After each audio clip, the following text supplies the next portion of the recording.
దీర్ఘశాంతము నీ కాడిని మోయుచు నేర్చుకొందునే. నీ ప్రశాంత పవనాలు అనచనే నా వ్యామోహపు పొంగులన్నీయు.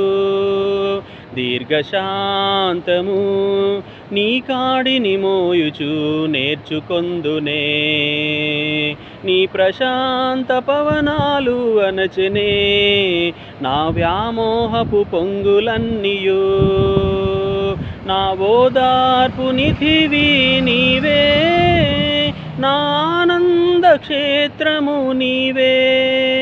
నా ఓదార్పు నిధివి నీవే, నా ఆనంద క్షేత్రము నీవే.